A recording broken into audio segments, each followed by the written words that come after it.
Paul oftentimes defines the word sin as Torah keeping, that is, keeping the law of Moses in the letter, which leads to death. Romans 8, verse 2, For in Christ Jesus the law of the Spirit of life set you free from the law of sin and death. Galatians 3, verse 21, If a law had been given that could impart life, then righteousness would certainly have come by the law. Also see Galatians chapter 5, where Paul describes keeping the law in the letter as walking according to the flesh, not the spirit, similar to Romans chapters 7 and 8. The New Testament also describes keeping the law of Moses as a form of anti-grace. John 1 verse 16 says that for his fullness we have all received grace upon grace. For the law was given through Moses, grace and truth came through Jesus Christ. The New English Translation Bible says that in Jewish sources, the law was regarded as a gift from God. Hence the parallelism of verses 16 and 17, where the Old Covenant grace that came by Moses was a temporary blessing which has now been replaced by the New Covenant grace found in Christ. Paul agrees and makes it a prominent theme throughout all his letters. Galatians 2 verse 21, he says, To put yourself under the law is to set aside the grace of God and to render the death of Christ to be without purpose. That is, it is to fall from grace, as he later says in Galatians 5 verse 4. Paul also commands us to work out your salvation with fear and trembling in Philippians 2 verse 12. But these works should not be confused with the works of the law, a phrase used negatively by Paul in reference to the law of Moses. Romans 3 verse 20, he says, By the works of the law, that is of Moses, no flesh will be justified in his sight, for through the law comes the knowledge of sin. Galatians 2:16, a man is not justified by the works of the law, that is in the letter, but through faith in Christ Jesus. Galatians 3:2, he asks, Did you receive the Spirit by the works of the law, that is of Moses, or by hearing with faith? And in Galatians 3:10, For as many as are of the works of the law, that is in the letter, are under a curse. The works of the law include things like circumcision, the Jewish calendar, Sabbath keeping, new moons, annual holidays, and the food laws. Paul contrasts the law of Moses with the law of Messiah, which is the law that Christians are all now under in 1 Corinthians 9, verses 19 to 22. So we understand that no one is made right by the works of the law, that is the law of Moses, Galatians 2, Romans 3, but now, says Paul, we are God's handiwork created in Messiah Jesus for good works, which God prepared ahead of time so that we would conduct our lives in them. Ephesians 2:10.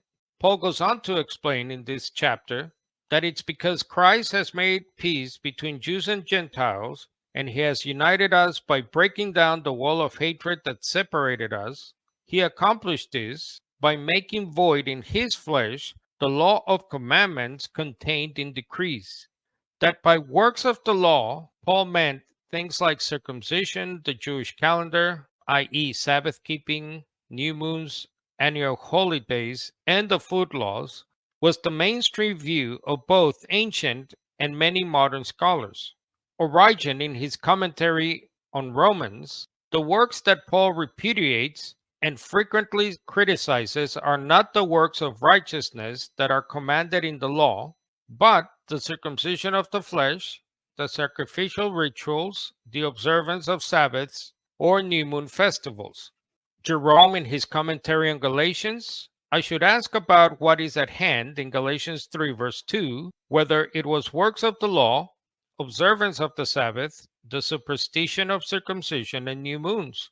Let us consider carefully what Paul does not say. That is, I want to learn from you whether you received the Spirit by works, but instead by the works of the law.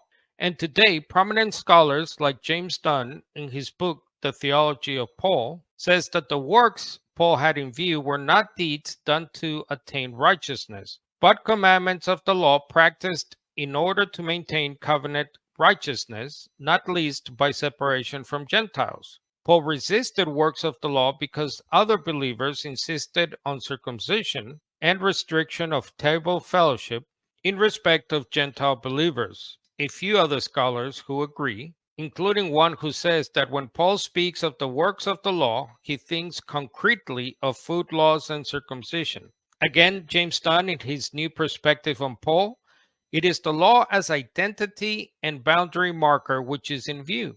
It is because they have such a crucial role in defining Jewishness, membership of the covenant people, that circumcision and food laws feature so prominently in discussion of works of the law and righteousness. So like Paul and the other father of the faith himself, Abraham, Christians are to be faithful workmen of God, not doing the works of the law, that is of Moses, but the works that come by faith and grace in the law of Messiah.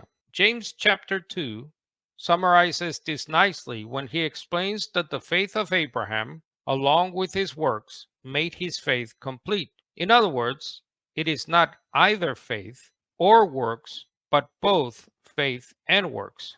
As a result, for Paul, keeping the law in the letter is now tantamount to demonism. Galatians 4 verse 9, so now that you know God, or should I say now that God knows you, why do you want to go back again and become slaves once more to the weak and useless elementary principles of this world? You observe days, months, and seasons, and years. Colossians 2 verse 20, therefore, if you died with Christ, who has set you free from the elementary principles of this world, why do you keep on following the rules of the world, such as do not handle, do not taste, do not touch?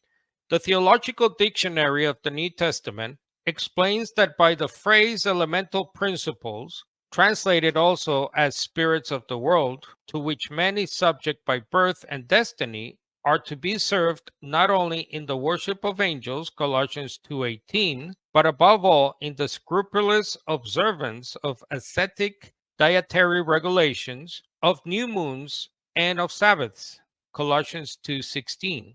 Therefore, no one is to act as judge in regard to food or drink, or in respect to a festival, or a new moon, or a Sabbath day.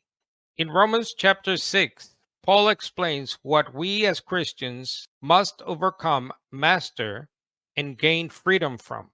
Therefore, do not let sin reign in your mortal body so that you obey its lusts, and do not go on presenting the members of your body to sin as instruments of unrighteousness, but present yourselves to God as those alive from the dead, and your members as instruments of righteousness to God. For sin shall not be master over you, for you are not under law, that is, the law in the letter, but under grace, that is, in the law of Messiah, Jesus.